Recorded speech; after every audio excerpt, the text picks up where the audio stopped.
আচ্ছা, তুমি কি করবা যখন তুমি জানতে পারবা তোমার বয়ফ্রেন্ড তোমাকে চিট করছে তোমার বেস্ট ফ্রেন্ডের সাথে? কেমন ফিল হবে তোমার? তুমি কি রিভেঞ্জ নিবা নাকি তাদেরকে মাফ করে দিবা? আজকের গল্পটা অনেকটা সেরকমই। এটা গল্প বললে ভুল হবে, এটা আমি একজনের কাছ থেকে গল্পটা শুনছিলাম। আর গল্পটা শুনছিলাম বলতে তো ১-২ দিনের ভিতরেই শুনছি, এজন্য তোমাদের কাছে বলতে চাই। গল্পটা হচ্ছে কিরকম, ধরো গল্পের যে নায়িকার নামটা দিব, আমি তার নাম দিলাম রিদা। আর তার যে বেস্ট ফ্রেন্ড তার নাম শিমুল। তো রিদা গত ধরো ১-২ বছর ধরেই একটা ছেলের সাথে সে কথা বলে, ওই ফেসবুকে কথা বলে। সে ছেলেটাকে সে মানে এমনিতে ভিডিও কলে দেখছে, এই যে করছে, তাদের রিলেশন ভালোই চলতেছিল। তো এখন রিদা ভাবছে যে সে তার তার বেস্ট ফ্রেন্ড শিমুকে বলবে। এখন এতদিন পর্যন্ত বলে নাই, কারণ হচ্ছে রিদা না কিছু জিনিস গোপন রাখতে পছন্দ করে। আর শিমু এমন একটা মেয়ে, রিদার যে কোনো জিনিস ও হচ্ছে ঢোল পিটায় বেড়াবে, সেটা রিদার ভালো জিনিস হোক আর খারাপ জিনিস হোক। এখন রিদা যখন শিমুকে বলছে যে দেখ আমি এরকম এরকম একটা ছেলের সাথে কথা বলি, ছেলের ছবিও দেখাইছে। এখন শিমুর এই ছেলেটাকে পছন্দ হয়েছে, হ্যাঁ, শাওনকে পছন্দ করছে। এখন শাওনের আইডি টাউডি দেখছে, ওইটা দেখার পরে শাওনের আইডিতে মেসেজ টেসেজ দিয়েছে যে এরকম আমি রিদার বেস্ট ফ্রেন্ড হই, আপনি নাকি আমার ফ্রেন্ডের সাথে কথা বলেন। তো মানে ওইরকমভাবে কথা টথা বলছে। এখন কিছুদিন মানে এই সম্পর্কে রিদা জানতো না। কিছুদিন যায়, রিদা দেখে শিমু বেশিরভাগই কারোর সাথে ফোনে কথা বলে। আবার যখন নিজের বয়ফ্রেন্ডের কাছে কল দেয় তখন দেখে যে তার ফোন বেশিরভাগ ওয়েটিংয়ে আসে, ঠিক আছে? এখন রিদা তো বুঝতেছে না যে তার বয়ফ্রেন্ড তাকে কাজের কারণে ইগনোর করতেছে বা কাজের কারণে ব্যস্ত আছে নাকি কারোর সাথে কথা বলতেছে। তো সে একদিন তার বয়ফ্রেন্ডের সাথে দেখা করতে যাবে, এরকম সময় হঠাৎ শিমু বলতেছে তাহলে চল আমিও যাই, তোদের দুইজনকেই মানে ঘুরবো না আমরা সবাই মিলে, এইটি করবো না। তো রিদা সেরকম কিছু ভাবেনি, শিমুকে তার সাথে নিয়ে গেছে। এখন যখন ৩ জনে এক জায়গা হইছে, এখন রিদা খেয়াল করে যে শিমু আর হচ্ছে শাওন কেমন কথা বলে, মানে এমন কিছু কথা বলে যেন শুধু তারা ২ জনে বুঝতে পারবে। রিদা কিছুই বুঝতেছে না। এমন দেখলে মনে হবে যে রিদার থেকেও তাদের সম্পর্ক বেশি ঘনিষ্ঠ। সেদিনকে রিদার একটু খটকা লাগলেও রিদা মানে উপরে ঝেড়ে দেয় যে না আমি হয়তো বেশি ওভার থিংকিং করতেছি, তো ঠিক আছে। তো সেদিনকে দেখা হওয়ার পরে কিছুদিন পরে যখন রিদা হচ্ছে তার কাজিনদের সাথে পার্কে গিয়েছিল ঘুরতে, সে খেয়াল করে শাওন আর শিমু ঘুরতেছে। মানে হাতে হাত ধরে তারা ঘুরতেছে। আর এত ঘনিষ্ঠ হয়ে ঘুরতেছে, মানে বয়ফ্রেন্ড গার্লফ্রেন্ড যেভাবে ঘুরে সেভাবে। তো রিদা তাদের পিছু নেয় ধীরে ধীরে, মানে সে তাদের কাছে যায় না, সে তাদের পিছু নেয়। পিছু নিতে নিতে মানে ভালোই যেটা দেখে সে কনফার্ম যে এদের মধ্যে কিছু হইছে। আর সে শিমুকে ডাইরেক্ট কিছু জিজ্ঞাসা করে না, কারণ ডাইরেক্টভাবে জিজ্ঞাসা করলে হিতে বিপরীত হইতে পারে। তো সে করছে কি, কয়েকটা ছবি তুলছে, তোলার পরে সে হচ্ছে শাওনের সাথে কথা বলছে নর্মালি। আর বলছে যে আমার ফ্যামিলি থেকে আমার জন্য বিয়ের পাত্র দেখতেছে, তুমি কি আমাকে বিয়ে করবা কি না?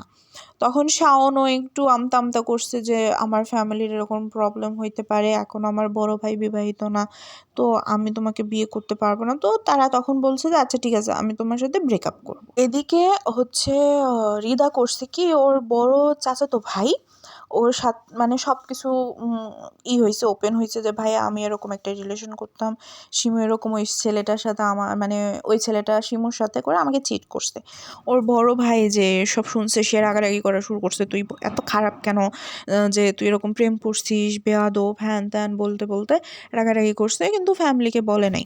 রিদা কান্না করতে করতে বলছে যে দেখ আমি ওদেরকে মানে কিভাবে কি করব আমি ঠিক পাচ্ছি না, ওদের প্রতি আমার না এক প্রকারের ঘৃণা কাজ হচ্ছে। আমি একজনকে ভালোবাসলাম, আমার বেস্ট ফ্রেন্ড, যে আমি তাকে বিশ্বাস করে বললাম সব কিছুতে, কিন্তু সে কিভাবে আমার আমার পিঠ পিছনে সেই ছেলেটার সাথে এরকমটা করতে পারলো, আমাকে কিভাবে তারা ধোঁকা দিতে পারলো, আমি এটা মেনে নিতে পারতেছি না। তখন ওর ভাইয়া বলল আচ্ছা তুই কি করতে চাস, তুই কি কোনোভাবে ওদের উপর রিভেঞ্জ নিতে চাস না কি? তো মানে রিদা একটু আমতা আমতা করতেছিল, সে কারোর খারাপ চায় না, বাট তার সাথে যে তারা ওইরকমভাবে বেইমানি করলো সেটার প্রতিশোধ সে একটু হলেও নিতে চায়। তো সে তার ভাইয়াকে বলল ভাইয়া আমি তাদেরকে বেশি কষ্ট দিতে চাই না, কিন্তু তারা আমার সাথে যে কাজটা করছে আমি তাদের সেম এটা ফিল করাইতে চাই, যে একজনের কাছ থেকে বেইমানির যেই মানে একজনের কাছ থেকে ধোঁকা খাওয়ার যেই একটা ফিলিং আছে, আপনজনের কাছ থেকে ধোঁকা খাওয়ার যে ফিলিং আছে, আমি তাদের এটা ফিল করাইতে চাই। তখন রিদার ভাইয়া বলে ঠিক আছে দাঁড়া আমি কিছু দেখি, কিছু করতে পারি নাকি। তো রিদার ভাইয়ার কোনো ফ্রেন্ড ছিল, তো তাকে নাকি বলে যে তুই একটা কাজ কর, তুই শিমুর সাথে চ্যাট কর, তুই চ্যাট করে দেখ ওই মেয়েটাকে তোর ফাঁদে ফেলাইতে পারিস নাকি। যখন বুঝবি যে ওই মেয়েটা তোর প্রেমে পড়ে গেছে, কোনোভাবে ওই মেয়েটাকে জাস্ট বলবি যে আমাদের মধ্যে সম্পর্ক চলবে না, ব্রেকআপ করে ফেলবি। আর যেহেতু ওই ছেলেটা, যেই ছেলেটাকে ওর ভাইয়া বলছে খুব ক্লোজ ফ্রেন্ড ছিল, সেই ছেলেটা ও মেনে নিয়েছে আর ওরকম শিমুর সাথে চ্যাট করা শুরু করছে। এখন যখন শিমু আরেকটা ছেলের কাছ থেকে প্রায়োরিটি পাইছে, অ্যাটেনশন পাইছে, তখন সে শাওনের সাথে এরকম ধরো আস্তে ধীরে শাওনের সাথে কথা বলা কম করাই দিছে, শাওনের থেকেই কম করাই দিছে। এখন শাওনেরও তো এরকম ধরো হচ্ছে সন্দেহ জাগছে। এখন শাওন যখন জোরাজুরি করছে, তখন শিমু বলে দিছে যে আমি তোমার সাথে রিলেশনে থাকতে পারবো না, হ্যান ত্যান। তো তারা ব্রেকআপ করছে। তারপরে যখন শিমু আসে আর ওই ছেলেটাকে বলে যে আমি আমার যে বয়ফ্রেন্ড ছিল তার সাথে ব্রেকআপ করছি, চলো একসাথে দেখা করি, ঠিক আছে। ওই ছেলেটাও মেনে নেয় যে ঠিক আছে একসাথে দেখা করব। এখন যেই দিন হচ্ছে শিমু আর হচ্ছে ওই ছেলেটা পার্কে দেখা করে, কোনোভাবে হচ্ছে এই যে হৃদার বড় ভাই শাওনকে ইনফর্ম করে যে তোমার গার্লফ্রেন্ডকে এরকম একটা ছেলের সাথে দেখলাম পার্কে। তারপর শাওন এসে যখন শিমুকে জিজ্ঞাসা করে যে তোমার এর সম্পর্ক কত দিনে, তখন শিমু কি বলবে সেটা বুঝতে পারে না। তখন ওই ছেলেটা দেখে একটা চান্স আছে এর সাথে ব্রেকআপ করে চলে যাওয়ার। তখন ওই ছেলেটা অনেকটা মানে অ্যাক্টিং করে যে না তুমি যেহেতু এই ছেলেটার সাথে মানে এই ছেলেটাকে আমার সাথে মিলে চিট করতে পারছো, তুমি ভবিষ্যতেও আমার উপর চিট করবো অন্য ছেলের সাথে, তো আমি তোমার সাথে থাকবো না, ব্রেকআপ করেই ওইখান থেকে চলে আসে। তারপরে যে সেখানে কি হয়েছে মানে হৃদা জানে না, কিন্তু হঠাৎই সেই ঘটনার 1 সপ্তাহ বা 2 সপ্তাহ পর থেকে শাওন ওকে আবার মেসেজ করা শুরু করে যে please come back in the relationship or something. তখন হৃদা সরাসরি বলতে হয় যে আমি তোমার মতো চিটারদের সাথে কোনো সময় কথা বলতে চাই না।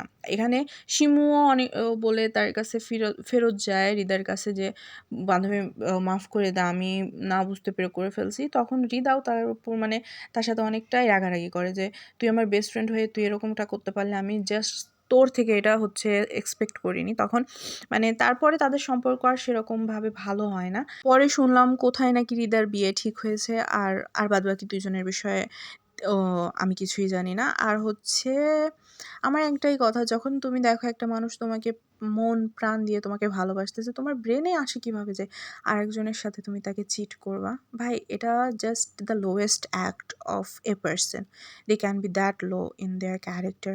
যাই হোক, এইটাই বলার ছিল। আর গল্পর স্ক্রিপ্টগুলো আমি লিখতেছি, একটা স্ক্রিপ্টও আমার পছন্দ হইতেছে না। আমি ভাই কি করবো আমি বুঝতেছি না। কিন্তু আমি কালকের ভিতরে একটা পুরো গল্পের স্ক্রিপ্ট লেখার ট্রাই করব। কালকে একটা লিখব আর পরশুদিন দেখি যদি লিখতে পারি লিখব। আর গল্পগুলো আমি দ্রুত দেওয়ার চেষ্টা করব। জাস্ট মাফ করে দেন, ওকে? লাইক করেন, কমেন্ট করেন আর সাবস্ক্রাইব করেন। Bye bye.